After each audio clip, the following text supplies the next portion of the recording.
लोकसभा चुनाव के final phase का काउंटडाउन शुरू हो गया है। कल इस वक्त आखिरी दौर की वोटिंग हो रही होगी जब हमारी मुलाकात होगी, लेकिन इसी बीच सीटों को लेकर कांग्रेस के दावे ने हलचल बढ़ा दी है। दरअसल मध्य प्रदेश कांग्रेस ने सोशल मीडिया पर एक पोस्ट किया। जी, इस पोस्ट में यह लिखा गया है कि लोकसभा चुनाव का फाइनल सर्वे, कांग्रेस गठबंधन को 332 सीटें मिलेंगी, मार्जिन प्लस माइनस 5% का रह सकता है। बीजेपी गठबंधन को 196 सीटें मिलेंगी, मार्जिन प्लस माइनस 5% वाला रह सकता है। क्षेत्रीय दलों के खाते में 21 सीटें जाएंगी, इसमें भी वही प्लस माइनस 5% वाला मार्जिन। इसके साथ ही इंडिया गठबंधन में अब तक प्रधानमंत्री पद को लेकर भी कोई फैसला नहीं हुआ है।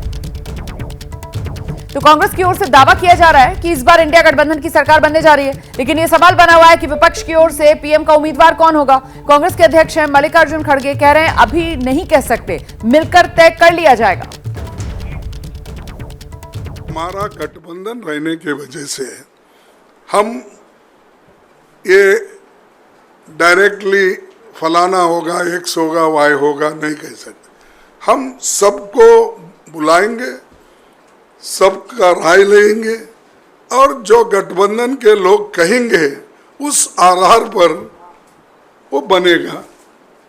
नेचुरली उस वक्त ये प्रधानमंत्री का तय होगा। हमारे पास सब तरीके के यानी सबको लेके जाने का हमारा जो मकसद है वो ठीक हो जाएगा।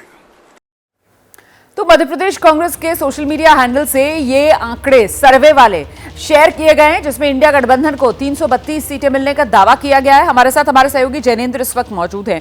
जैनेंद्र, अभी आखिरी चरण के लिए वोटिंग हुई नहीं है, ऐसे में मध्य प्रदेश कांग्रेस के सोशल मीडिया हैंडल से सर्वे कहते हुए ये आंकड़ा जो जारी किया गया है, तो इसका दावा तो हवा हवाई ही कहा जाएगा। लेकिन सवाल मेरा बड़ा ये है कि प्रधानमंत्री पद को लेकर जिस तरीके की एक खलबली इंडिया गठबंधन के भीतर है और उसको लेकर इंडिया गठबंधन कई बार घिरता हुआ भी नजर आता है।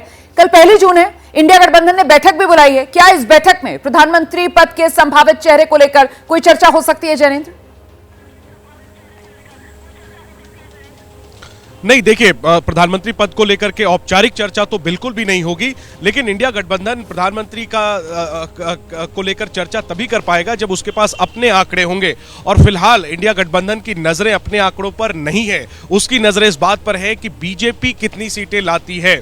बीजेपी अगर 250 के आसपास भी लाएगी तो फिर तो सरकार बीजेपी बना ही लेगी, लेकिन अगर बीजेपी 230 या उसके नीचे गई तो फिर इंडिया गठबंधन के लिए जरूर अवसर होगा। और फिर उन्हें एनडीए के जो फिलहाल एनडीए में शामिल कई दल हैं, जैसे जेडीयू है, बीजेडी है, टीडीपी है।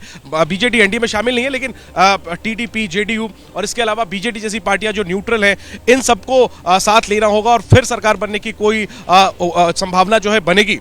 तो ये तो भविष्य का सवाल है। फिलहाल कल जो बैठक है उसमें रिजल्ट को लेकर क्या रणनीति रहेगी, चूंकि वोटिंग के आंकड़ों को लेकर के विवाद हो चुका है, ईवीएम को लेकर के अपने सवाल हैं विपक्ष के, तो इन तमाम पहलुओं पर जो है कल आला नेता विपक्षी दलों के गठबंधन के जो है वो बैठेंगे, 4 तारीख की रणनीति तय करेंगे। और अगर वो संभावना पनपी कि इंडिया गठबंधन बीजेपी मौका चूक जाए और मौका इंडिया गठबंधन के लिए बने, प्रधानमंत्री का सवाल तभी आएगा और इसमें बहुत ज्यादा पेचीदगी नहीं होगी। मल्लिकार्जुन खड़गे, अगर ऐसी संभावना बने तो सबसे आगे नाम आप मानकर चलिए कि खड़गे का ही रहेगा। जैसे ही घड़ी का काटा दोपहर 2:30 पे आए, बबीता जी का दिल सास बहू साजिश के लिए मचल जाए।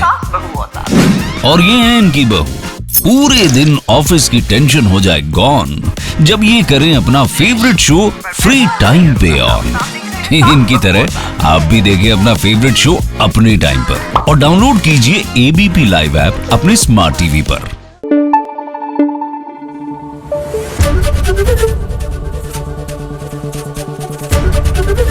एबीपी न्यूज आपको रखे आगे।